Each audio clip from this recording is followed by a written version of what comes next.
비대면은 불가능합니다. 화면 옆으로 포스트잇이 막 붙어 있어요. 커뮤니케이터. 예, 커뮤니케이터 위로도 붙어 있고요. 코로나19가 끝났을 때 이 재택근무가 얼마나 퍼질 것인가 이런 좀 궁금증이 있어요. 저는 국내에서는 재택근무 늘어나겠죠. 하지만 완전히 재택근무로 가기보다는 유연근무 형태로 정착할 가능성이 좀 높다고 봅니다. 이유가 있나요? 한국 기업은 직무주의가 아니기 때문에 그렇습니다. 저는 어떻게 보면 강점이라 생각하는 게 이런 겁니다. 우리 팀이 10명이 있는데요. 한 명이 교통사고가 나서 불행하게 석 달쯤 병원에 입원했습니다. 그러면 이제 팀장인 제가 모으겠죠. 모아서 야 이거 참 불행하지만 이런 일이 생겼네. 야, 쟤 퇴원할 때까지 십시일반으로 제 일을 나눠서 어떻게 버텨보자 이러면 어느 누구도 싫은 얼굴은 안 합니다. 근데 미국은 어떠냐면요. 10명이 있잖아요. 각자 분명한 직무가 있습니다. 여기서부터 여기까지. 거기서 그까지를 가지고 평가를 해서 네 연봉이 얼마라고 직무급이 편성돼 있죠? 나 요거만큼 하는데 요만큼 연봉을 받는 거예요. 그것 때문에. 근데 제 일을 10분의 1 가져가라? 그럼 10분의 1 더 줘야 될 거 아니에요. 이게 굉장히 좀 어렵습니다. 유연성이 없는 거죠. 그래서 걔들은, 미국 애들은 이렇게 직무가 명확하니까 재택근무에도 뭐 큰 문제는 없습니다. 한국은 다르죠. 왜? 환경이 계속 바뀌고 회사가 성장하니까 팀 단위로 그렇게 직무를 주고 자기들이 대충 조율해서 업무를 분담해서 처리하는 일이고 누가 문제가 생기면 다른 사람이 대체하기도 하고 이러다 보니까요. 수시로 만나서 논의하고 토론하는 과정이 필요하죠. 근데 사실은 이게 뭐 어떻게 오래된 방법이라고 하는데 아니라고 저는 봅니다. 왜?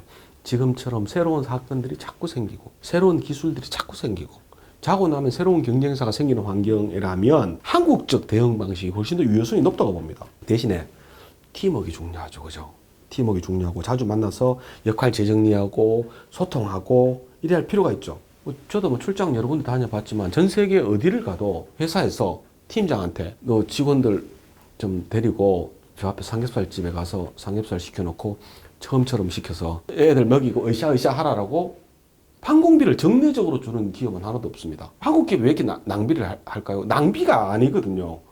그게 분명한 순기능이 있다는 걸 분명히 아니까 하는 거겠죠? 한국인들이 지금까지 해왔던 고도성장기의 직무 수행 프레임에 그런 게 분명히 필요했던 겁니다. 물론 요즘 젊은 애들은 정말 싫어하지만 제가 보기에는 미국과 같은 그런 기술이 아무리 좋아져도 직무지, 그러니까 미국과 같은 재택근무는 직무지 프레임이 완전 도입되기 전까지는 좀 어려울 거라고 저는 좀 봅니다. 그래서 우리가 가능한 건요. 이거 좀 동료들하고 컨택이 필요 없을 때는 집에서 일하기도 하고 또 컨택이 필요하면 사무실에 나와서 일하기도 하고 하는데 뭐 출근 시간은 나는 아침에 10시에 출근해서 나는 뭐 저녁에 한 7시까지, 뭐 8시까지, 7시까지 일할 거다? 나는 뭐 5시에 출근해서 한 4시쯤 퇴근해서 저녁에 대학원에 공부하러 갈 거다? 이런 식으로 막 혼재된 케이스로 유연근무제로. 하지만 항상 온라인으로 컨택이 연결된 상태로 조직을 운영하는 방향으로 진화할 거라고 보고요. 어떻게 보면 이게 더 저는 유효성이 좀 높다고 봅니다.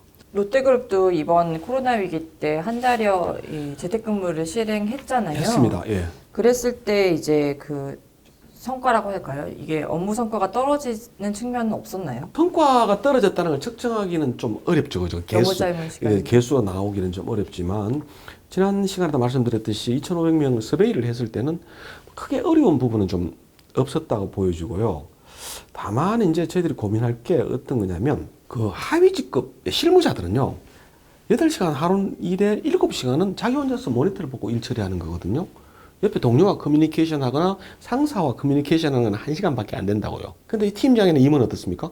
자기가 컴퓨터를 가지고 처리하는 것보다도 커뮤니케이션 하는 시간이 굉장히 많겠죠. 그죠? 커뮤니케이션 하는 것이 다 이게 불편하잖아요. 그죠? 그러다 보니까 위로 올라가면 갈수록 좀 불편함을 인지하는 게 좀 높다라는 건 알았는데 고민을 많이 하고 있습니다. 저희들도 많이 하고 있고 그런 커뮤니케이션 방법론 또 그렇게 갔을 때에 직원들의 업무 수행이라든지 성과를 어떻게 관리할 건지에 대해서 팀장급 이상 혹은 임원급들을 재교육을 좀 시켜야 되겠다. 재교육을 시키기 전에 그런 것들을 관리하는 프린시팔 원칙들 노하우들을 우리가 좀 분명하게 만들어야겠다는 생각을 좀 깊이 있게 했습니다. 기술들이 필요할 것 같아요. 회의를 좀 편하게 할 수 있는 예. 애플리케이션이라든지 예. 아니면 화상회의를 할 수 있는 도구라든지 어떤 걸 사용하셨어요? 저희들은 뭐 웨비나도 썼고요, 시스코도 썼고, 줌도 썼고 다양하게 테스트해 봤습니다. 어떤 게 제일 낫던가요? 저는 웨비나가 제일 나은 것 같은데 이게 이제 보안성에 문제가 있지 않습니까? 줌은 이제 보안성에 관련돼서 이제 문제 제기를 하는 사람이 좀 많습니다. 그래서 특히 이제 보안과 관련된 부분들은 시스코의 제품을 써서 또 하기도 했고요. 그 업체들이 서로 경쟁을 하면서 업그레이드 판을 빠른 속도로 내놓을 거라고 저는 기대합니다. 근데 제가 보니까 지금의 기술 수준으로도 지금의 툴로도 익숙하지 않아서 그렇지 금방 적응하더라고요. 사실 교수님들도 여러 번 만나봤는데 교수님들 다 이번에 그걸로 강의를 했지 않습니까? 근데 교수님들 일관되게 하는 말씀이 한두 번 하니까 학생들은 훨씬 이쪽이 낫다라고 보는데요. 그 이유가 이겁니다. 이 오프라인 강의장에서 이렇게 손 들고 이렇게 질문하면 다들 지켜보잖아요. 그래서 뭐 저런 질문을 해? 이렇게 평가를 하는데 그러다 보니까 그 민망함 때문에 우리 교실에 질문을 잘 안 했는데 이게 민망함이 사라진 거예요. 뭐. 근데 문제는 교육장에서 질문하는 것은 허공으로 사라지죠. 채팅으로 질문하면 다 남아있어요. 그래서 강의가 끝나고 난 다음에 자기들끼리 질문했던 거 혹은 또 토론했던 거 그걸 갈무리해서 강사가 평가를 하는 거죠. 이런 화상회의 또 유연근무제, 재택근무 이런 것들이 결국에는 조직 문화, 기업 문화에도 변화를 줄 것 같아요. 이런 뭔가 층층시야의 보고 체계 대신에 또 각종 승인과 절차를 좀 없애는 그런 식으로 기업 문화가 개선되지 않을까 하는데 롯데그룹 차원에서는 어떤 것들을 좀 도입하고 있나요? 제가 지난 시간에 이제 코로나19 같은 어떤 이런 경험은 새로운 어떤 변화를 불러오기보다도 기존에 진행되고 있던 변화를 가속화한다고 말씀을 드렸지 않습니까? 기업 문화가 말랑말랑해진 것, 사치기 시작한 것은 새로운 가치관을 가진 젊은 세대들이 등장하면서 지속적으로 수년 전부터 진행돼 왔습니다. 특히 모바일이라는 감시체계. 세상에서 가장 무서운 게 블라인드예요. 두려워요. 블라인드 만든 대표님이 정말 칭찬해주고 싶어요. 저는 뭐 개인적으로 굉장히 저희들을 소위 이렇게 기업의 높은 사람들한테 불편함을 주셨지만, 정말 잘하셨다라는 전 느낌을 좀 드리고 싶고요. 그래서 어떻게 보면 한 5, 6년 사이에 청청시야의 뭐 조직 체계, 기업 문화는 서서히 이제 사라지고 있었는데, 코로나19 때문에 굉장히 속도가 빨라질 것 같다. 특히 한국에 이게 고질적인 문제가 이제 회의가 많다 내지는 보고가 좀 엄격하다 이건데요. 이게 빠른 속도로 사라질 것 같습니다. 이번에 이제 모든 이제 보고를 심지어 회장님께 하는 보고도 비대면으로 이렇게 해본 거예요. 신동민 회장님 임원 보고도 그러면 아주 뭐 자연스러워하시고 우리 신동민 회장께서는 오히려 이게 낫다는 거예요. 그래서 하루 정도는 자기는 일주일에 하루 정도 재택을 하면 집에서 이제 온라인으로 보고를 받으시겠다는 건데 임원들한테 이제 물어보는 임원들도 자기 CEO한테 이제 온라인으로 보고를 하는 겁니다. 만나지 않고. 좀 불편할 것 같습니까? CEO들은 좋아하겠죠. 아니, 보고하는 사람도 좋아해요. 보고 받는 사람도 좋아하고 보고하는 사람도 좋아해요. 왜 좋아하냐면 지금까지 이렇게 오프라인에서 보고하잖아요. 그죠? 그럼 자료 드리고 난 다음에 이렇게 막 보고를 하면 내 일거수일투족을 다 보고 계시잖아요. 그러니까 바른 자세로 앉아 있어야 됩니다. 맞은편에 앉아 있는 친구들도 바른 자세로 앉아 있어야 되지 않습니까? 근데 CEO가 갑자기 이상한 질문을 했어요. 질문했으면 그 질문에 대해 필요한 데이터들이 다 머릿속에 들어 있어야 돼요. 외워야 돼요. 보고 준비하는 시간 많이 걸리겠죠? 피곤하겠죠? 비대면은 훌륭합니다. 저 앞에 화면만 있는 겁니다. 화면 옆으로 포스트잇이 막 붙어 있어요. 커닝페이퍼 위로도 붙어 있고요. 저 화면 뒤쪽에 실무진들이 있어요. 막 보고하다가 대표이사가 아주 날카로운 질문하면 옆에 있던 친구들이 바로 포스트잇 페이퍼에서 밀어주는 거예요. 보면서 이렇게 얘기를 하는 거죠. 심지어 아주 지혜로운 어떤 임원은 밑에다가 그러니까 이게 메신저 창을 열어놓고 참모들하고 같이 하면서 옆에 참모들이 막 메신저로 막 데이터 같은 걸 막 쏴주는 거예요. 유기적인 보고 체계가 되는 거죠. 임원만 편하고 그 밑에 있는 팀장들은 더 힘들어지는 거 아니에요? 그건 아니죠. 이게 그렇게 머릿속에 다 집어넣고 CEO 보고를 들어가려면 그 이전에 얼마나 오랜 단련 시간이 있었겠습니까? 그런 과정이 사라지는 거죠. 그래서 훨씬 더 좋아질 것 같다는 것 같고요. 기업 문화 관련해가지고 이제 재택근무나 온라인 강의 같은 것을 했을 때 사실 비대면이기 때문에 필연적으로 내 편, 네 편 사이에 갈등이 생길 수 있거든요. 그리고 이미 책에도 그런 걸 지적해 주셨는데 이런 이질적인 집단으로의 변질을 좀 막기 위해서 기업 차원에서는 어떤 노력을 할 수 있을까요? 팬데믹, 전쟁, 이런 공포는 말이죠. 내 편이라고 생각하는 사람들에 대해서 애정이 훨씬 더 깊어지고 내 편이 아니고 남이라고 생각하는 사람들에 대한 경계와 오해를 정복시키는 원천적인 어떤 현상들이 있습니다. 기업 내에서도 이런 사람의 심리적 현상으로부터 자유롭지 못해요. 근데 가만히 보면요. 기업 내부는 경쟁과 협력이라는 두 가지 프레임에서 움직입니다. 이렇게 윗자리에 직급이 한정되어 있지 않습니까? 연말에 성과급도 한정되어 있잖아요. 그러니까 팀과 팀은 경쟁을 하고 또 내 옆에 있는 동료와 내가 경쟁을 하지만 옆 팀을 누르고 원래 우리 팀이 탁월하기 위해서는 동료와도 협력을 하는 협력과 경쟁이 굉장히 밸런스를 잘 맞춰야지 성과가 잘 나거든요. 그래서 어떻게 보면 경쟁은 자연스럽게 생겨납니다. 시스템적으로. 근데 협력은 회사가 나서서 정례적으로 인터벤션을 하고 촉진을 해줘야 됩니다. 그래서 야유회 가는 거예요. 야유회 가고 그래서 으쌰으쌰 하는 거고 회식하는 거고 그래서 이벤트 열고 상 주고 막 이렇게 하는 거예요. 협력을 촉진하기 위해서.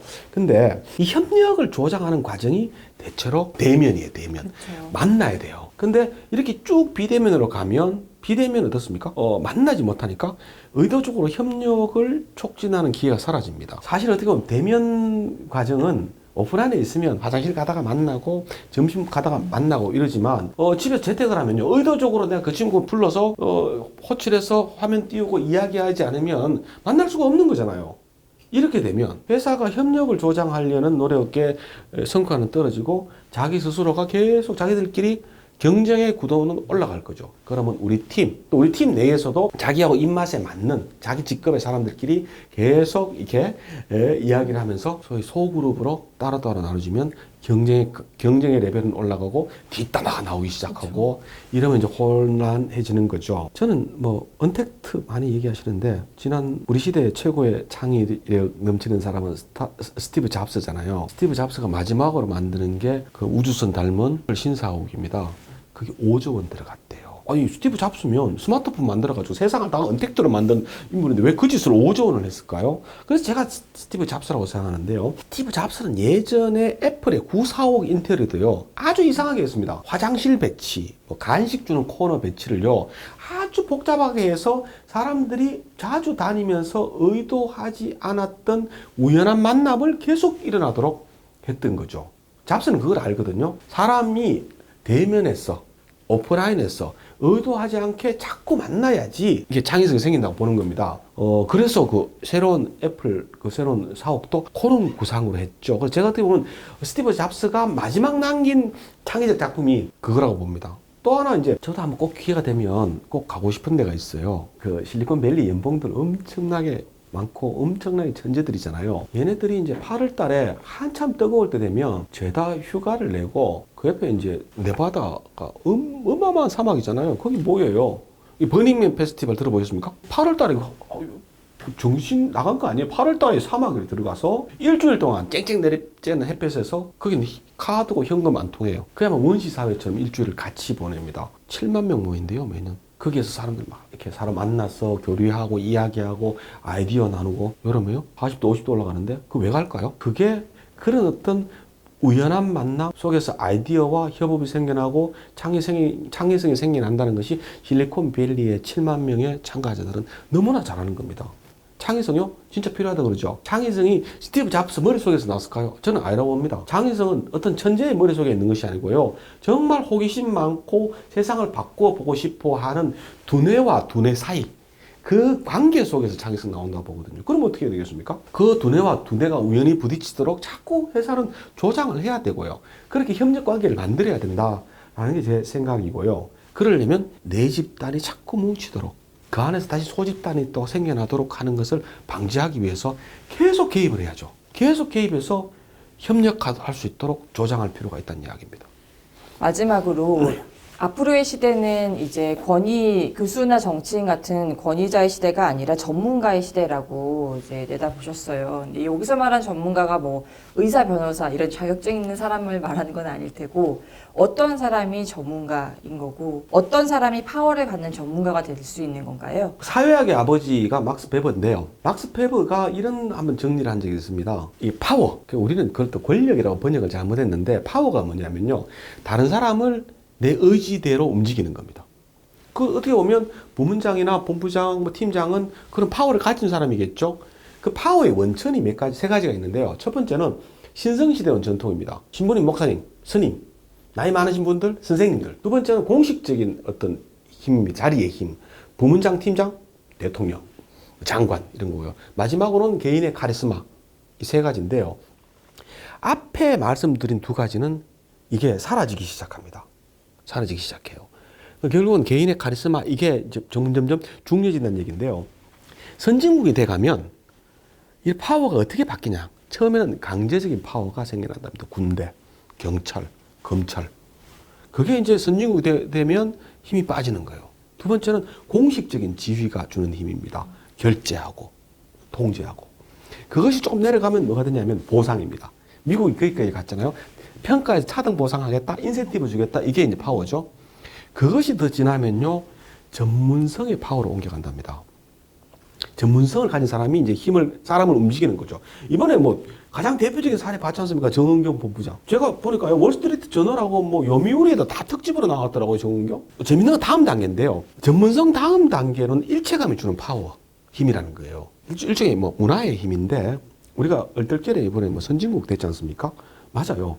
전 세계 유일하게 사재기가 없는 국가였습니다. 대단한 거죠. 근데 왜 사재기 안 했을까요? 신뢰가 있는 거죠. 서로가 예, 서로에 대해. 맞습니다. 이걸 사회적 자본이라고 그러는 겁니다. 내 동료 이웃들이 사재기 안 할 거야. 우리 정부는 이 사재기 하도록 이렇게 막장으로 몰고 가지 않을 거야. 그걸 믿는 거죠. 또 한 걸음 더 나가면 우리 뭐 백화점이나 뭐 마트나 세븐일레븐이라든지 슈퍼라든지 이런 뭐 유통망들이 누군가 사재기 한다고 그래서 뭐 한두 시간 내에 다시 상품을 공급해 놓을 정도로 충분한 어떤 역량을 가지고 있을 거야라는 신뢰거든요. 다른 나라는 없다는 얘기고요. 우리는 있다는 이야기예요. 그걸 드디어 깨달은 거예요. 우리도 놀랬어. 놀래고 난 다음에는 어떤 일이 벌어지냐면요. 우리가 사회적 신뢰 혹은 사회적 자본이 존재한다는 걸 깨달으면 이게 증폭됩니다. 어마어마하게. 어떻게? 모두가 그런 사회적 신뢰에 따라서 행동을 하는데 쟤 뭐야? 어떻게 지하철에 마스크를 안 끼고 왔지? 찍어서 이제 막 SNS 올리고. 일체감에 어긋난 행동하는 사람들에 대해서 사회가 압박을 하는 거죠. 네. 최소한 그래서 뭐 이 방송 들으시는 분들도 자기 영역에서는 정말 깊이 있는 전문성. 이 얘기는 내가 해도 누구나 다 믿을 수 있는 그런 전문성을 갖추는 것이 좀 매우 중요하다. 앞으로 미래 세계를 살아가는데 저는 이런 말씀을 좀 드리고 싶습니다. 네, 감사합니다. 지금까지 전영민 롯데그룹 롯데인자개발 원장님과 함께 언택트 시대에 일하는 방식의 변화에 대해서 얘기 나눠봤습니다. 감사합니다. 감사합니다.